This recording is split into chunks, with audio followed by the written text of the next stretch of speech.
Hello everybody. Good evening dear students. Now we are going to discuss about structure of ovule. So in last few period you have already studied the structure of flower. In that structure of flower you are well known about the parts of flower. Each flower distinct into calyx, corolla, androecium and gynoecium. Calyx, corolla are accessory floral valve and androecium, gynoecium are essential floral valve. So the gynoecium is the innermost female essential whorl of the flower, and gynoecium is also called pistil. An individual member of gynoecium is called carpel, and each carpel distinct into ovary, style and stigma. The stigma is the receptive portion. It receives the pollen grain during the pollination, while the style is elongated hollow portion which guides the pollen tube towards the ovary during the fertilization. Then what is ovary? The last and basal portion of the ovary, basal portion of the carpel, swollen basal portion of the carpel is called ovary. It is fertile portion, and ovary contain ovules, and ovules are nothing but that is rudimentary seeds. Rudimentary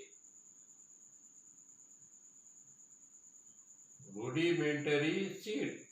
That means these ovules after fertilization converted into seeds. Or ovule is also called megasporangium that contain female gametophyte or embryosa. So ovules are rudimentary seed or ovules after fertilization converted into seed, and each ovule is also called megasporangium, and in that megasporangium or ovule the female gametophyte lies, and that female gametophyte is also called embryosa. So this is about the carpel, the individual member of gynoecium. Then these carpels are, that means their number varies when there are many carpels, and when these carpels are free from one another. So for these are carpels. So for example, in case of Michaelia or in case of rose, such many carpels are lies, and these are arranged in cup-like thalamus. So where each carpel is separating from another carpel, or when carpels are free from one another, such condition is called apocarpus. Such condition is called apocarpus.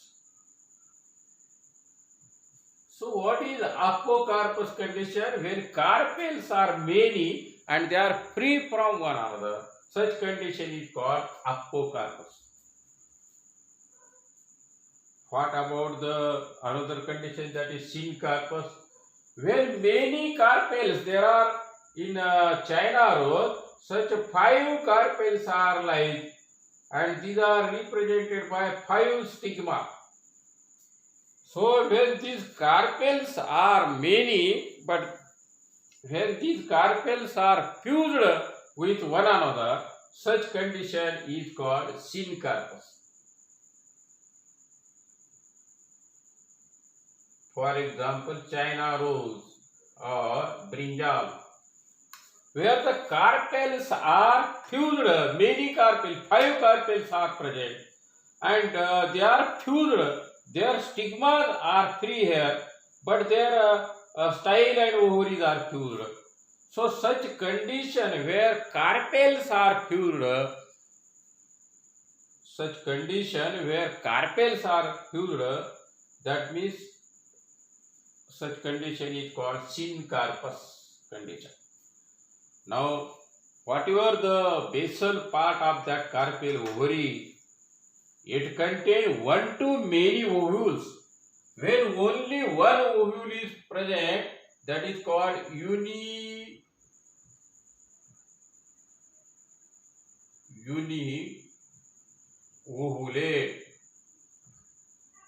When only one ovule present in the ovary, here there are many ovules, but if that ovary contains only one ovule, it is called uniovulate. And when the ovary contains such many ovules, such condition is called multi-ovulate.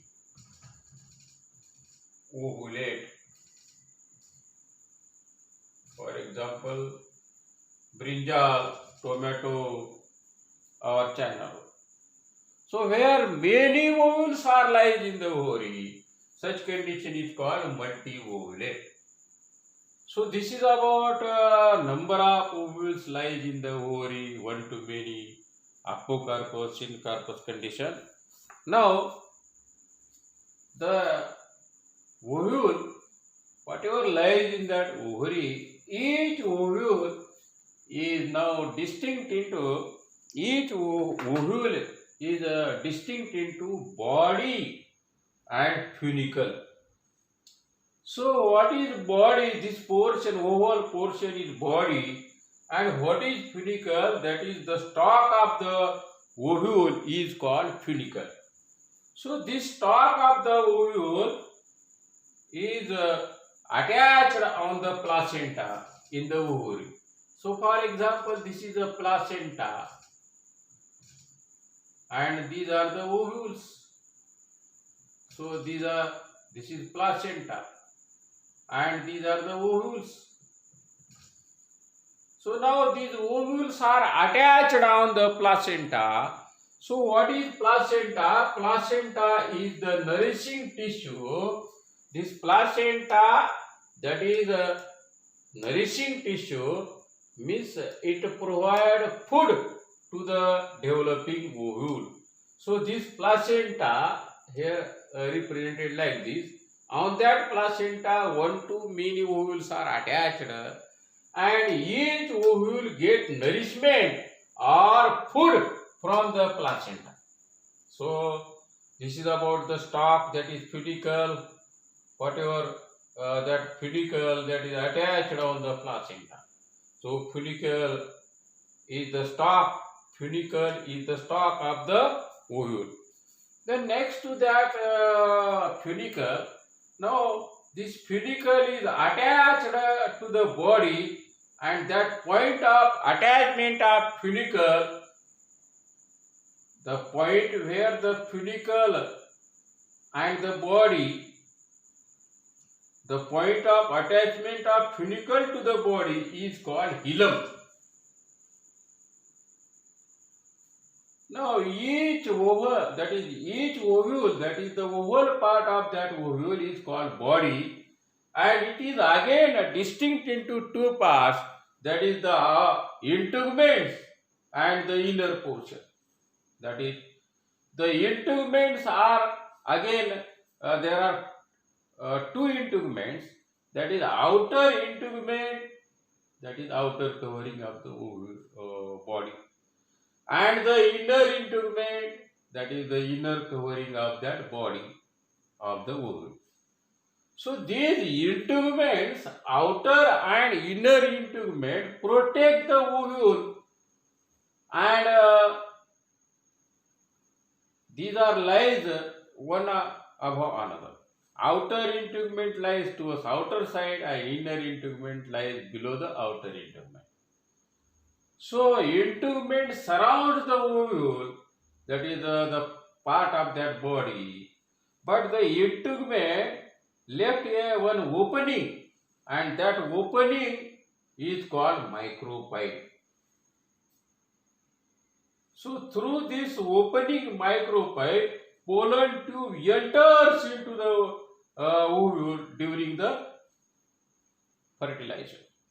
So this micropyle is the minute opening or aperture in that integument, and the integument surrounds the ovule, but it leave a gap or a opening, and that opening or aperture lies in that body of ovule is called micropyle. In most of the ovule, the micropyle, when facing downward, such ovule where the micropyle is facing downward and lies adjacent to the funicle, such ovule with downwardly directing micropyle and which is lies adjacent to the funicle, such ovule is called anatropous ovule. Anatropous ovule means micropyle is facing downward. So this is about the micropyle, that is opening or aperture, that is lies, that aperture lies towards the downward portion, downward direction. Now the base of the ovule, that is called chaliza. So what is chaliza? The chaliza is just opposite to the micropyle. So micropyle and chaliza, they are opposite to one another. So the base of that ovule is called chaliza. Now within this integument, what is present? The diploid tissue lies within this integument, and that diploid tissue within the ovule, that is called nucellus. So this nucellus is a diploid tissue within the integument. Or integument, within this integument there is a diploid tissue or ovule encloses a diploid tissue which lies within the body, and this portion of diploid tissue lies in that ovule below the integument is called nucellus. So further this nucellus later on gives rise to megaspore mother cell, archisporium, then megaspore mother cell, and megaspore mother cell divides and redivides to produce female. Megaspore mother cell produces megaspore, and megaspore produces later on embryo sac or female gametophyte. Within that nucellus there is a oval body, and this oval body is called embryo sac, or it is also called female gametophyte. So ovule contain female gametophyte.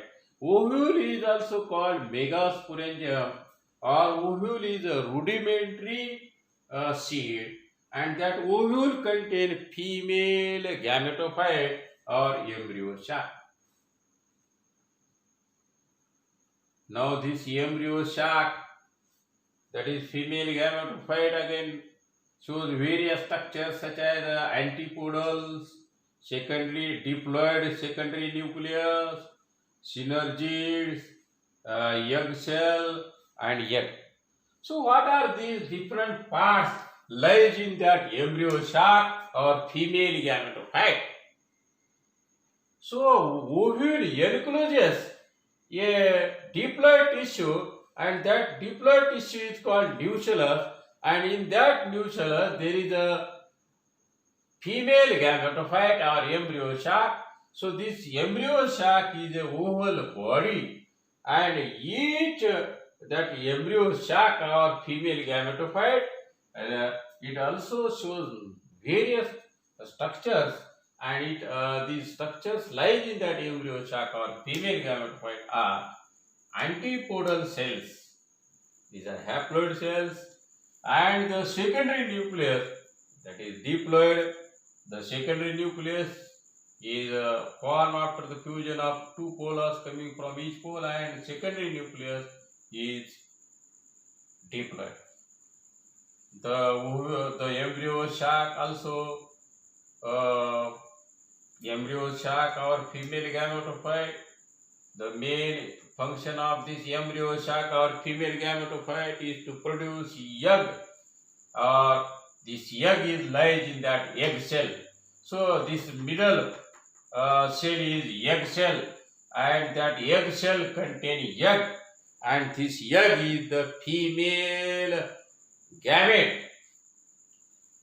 Female function of female gametophyte is to produce egg, and this egg is the female gamete, and this egg lies in the egg cell, which is lies that is at the central portion between the two synergids. So egg cell lies at the central. Egg cell is the middle cell, and this egg cell contains egg, that is the female gamete. Now just one on either side of that egg cell, there are two cells, and these two cells are synergids, and these cells are haploid cells, and these synergids as well as this egg is also haploid. The egg is produced after meiosis, and egg, so it is haploid. The synergid cells lies one on either side of egg cell, and the synergids play important role during the fertilization. So this ovule is the important part of that ovary, and ovary is the part of carpel, and the carpel is the part of flower, and flower is a highly modified condensed shoot specialized for sexual reproduction. So flower is the reproductive part, and that flower shows different valves, and in that flower the gynoecium is essential floral valve, and each gynoecium is again called pistil, and individual member of gynoecium is called stigma, side ovary, and in that ovary the ovules are present. These ovules are forerunner of seed or rudimentary seed, and these ovules in the ovary, that means ovules lies in that ovary, and each ovule is also called megasporangium, and ovules later on produces female gametophyte, and female gametophyte later on produces female gamete or egg. So this is whole about the structure of ovule, and it is the most important part of that angiospermic plant. It is important because it is concerned with sexual reproduction of angiosperm. So ovule is rudimentary seed and lies in that ovary, and the ovary is the part of carpel. So this is whole about the structure of ovule.